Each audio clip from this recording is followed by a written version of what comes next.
For decades, owning a home has been one of the core parts of the American dream, just below dating Pete Davidson. But right now, actually buying a home is harder than Matt Gaetz watching the new Saved by the Bell. With the housing market red hot, prospective buyers are trying not to get burned as demand soars, but supply is limited. Home prices rising at their highest rate in 15 years, and demand so intense that Redfin reports nearly half of homes are selling within a week of hitting the market. Prospective home buyers in astronomical bidding wars, homes vanishing from listings hours after being posted. You go to an open house, there could be 50 cars in a line outside waiting to see that property. People are so desperate that they'll court favors, get potential sellers tickets to rare events. Even houses with notorious histories are selling. This is the 100-year-old Mediterranean-style home in L.A. where the Charles Manson family murdered Leno and Rosemarie LaBianca in 1969, but in today's market, it was snapped up for $1.8 million. Okay, I know what you're thinking right now. Why on earth would you buy that house? Someone was murdered there. Yeah, exactly. Someone has already been murdered there. What are the odds it'll happen again? I mean, I'd sleep like a baby in that place. But seriously, people, the housing market has gotten crazy in America. I mean, some people are buying a house just hours after it's posted online. A house! Hours. Meanwhile, I read reviews for 6 months before I finally decide which water bottle to buy. Now that I think about it, I should have gotten the blue one. But the question is, why has it become so hard to buy a home in America? Well, let's find out why in another installment of If You Don't Know, Now You Know.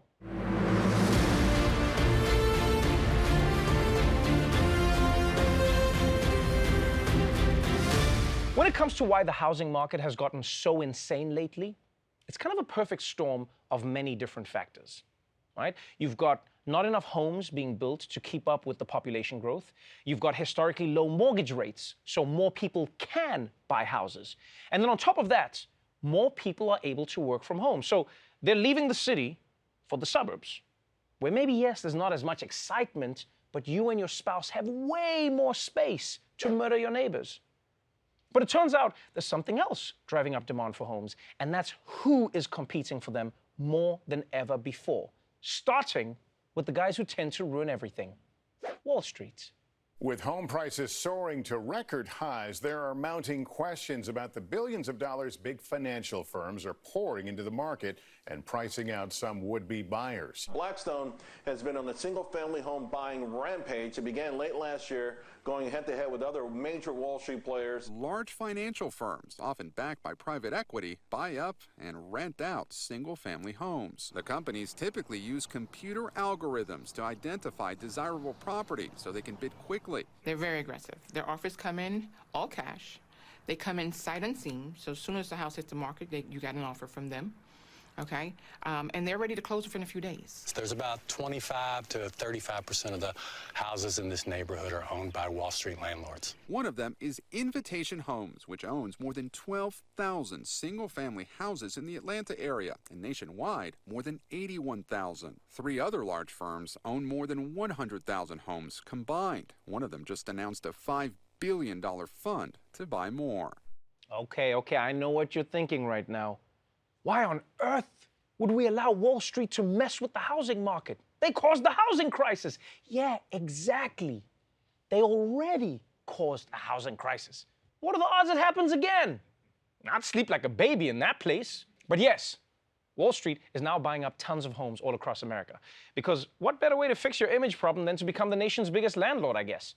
And regular people trying to buy homes, well, they don't have much of a chance going up against Wall Street. I mean, Wall Street usually has more money. That's kind of their whole thing. Your only hope is to, try and distract them by asking how their crypto is doing. Yeah, and then by the time they're done answering, you'll be in escrow. But it turns out there's another group. There's another group that's driving up prices, and they're not bankers. Yeah, it's not evil, greedy bankers. In fact, it's your mom. There is a generational fight that's playing out and partially to blame for more expensive home prices. You've got 90 million millennials, largest generation in U.S. history, storming the marketplace and really looking for that, dream of home ownership, to start building wealth through owning their own property. So we have millennials aging into their home buying years. Baby boomers, meanwhile, are healthier, they're living longer, and they want to age in place. They're all competing for the same smaller houses. Baby boomers are looking to downsize, while millennials and Gen Xers are looking to buy smaller, entry-level homes. So many baby boomers are active in the housing market that it's become much more difficult for millennials to buy a house. In general, boomers have a lot more money to outbid them. That's right. Boomers are dominating the housing market, and there's an 8-hour Beatles movie on TV. Whew, they're living their best lives. What's left of them. Because this sucks for us millennials. This wasn't the plan, okay?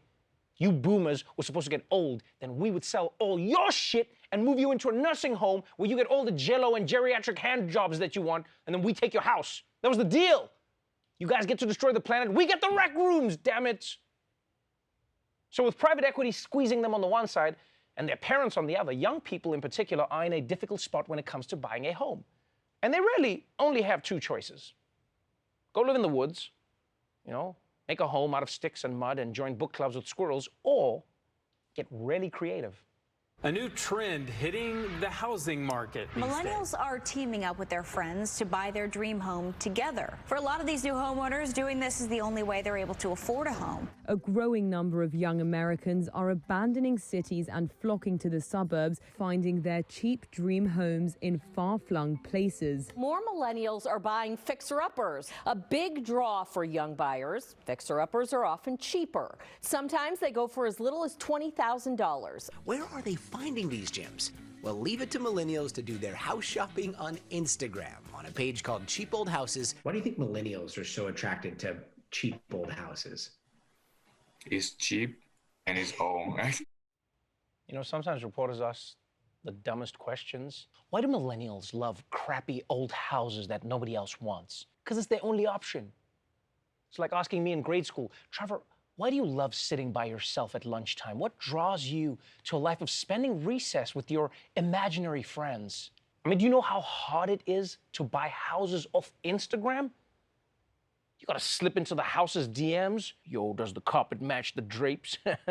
No, for real, I need to know if the carpet matches the drapes. I can't afford to buy new drapes, so I just need to know, man. I got a budget. So that's where we are right now. Thanks to boomers and Wall Street, owning a home may soon no longer be the American dream.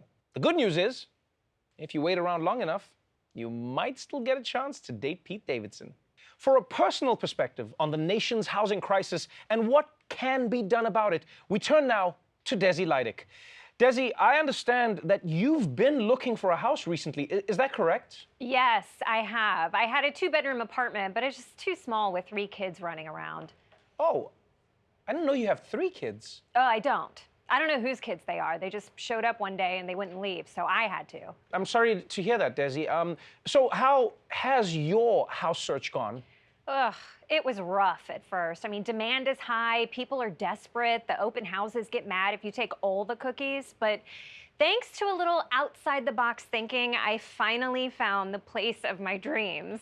Yeah, wow, Desi, it actually looks amazing. Yeah, it is. It's got a chef's kitchen, walk-in closets, 5 washer dryers for all the cult members, and a rain shower. Wait, I'm sorry, wait. What was that last part? The rain shower? No. Did you say a cult? Did you join a cult? Okay, yeah. Look, I know what you're thinking, but let me tell you what, if you want a house in this economy, your best option is the blessed door of our God King Craig. I mean, why pay half your salary for a 3-bedroom house when for free you can live in a 75-bedroom compound, and it comes with a home gym and a breakfast nook for a daily diet of hot dogs and s'mores? They only feed you hot dogs and s'mores? Yes, but the hot dogs are inside the s'mores. It prepares your body to merge with your future robot host. Or something. I don't know. I don't actually believe in any of this. What I do believe in is bathrooms, and this place has 50. Desi, I don't think a large house is worth submitting yourself to a cult. I mean, does this Craig guy even know that you're just doing this for the housing? I don't know. Why don't you ask him yourself? Craig, come meet Trevor. No, please, no. The day of judgment is upon us, Trevor Noah. Join my flock on the full moon of our final suicide orgy. We'll have it next to the heated swimming pool. I'm sorry, what? You've got a heated swimming pool? Yo, that shit is dope. What? I know, right? Come down to the suicide orgy and check it out. Come on. We can leave before the suicide. All right, yeah, I'll see you guys there. Thank you so much, Desi and Craig. Bye-bye. God King Craig. Yes, Desi and God King Craig. Thanks, guys.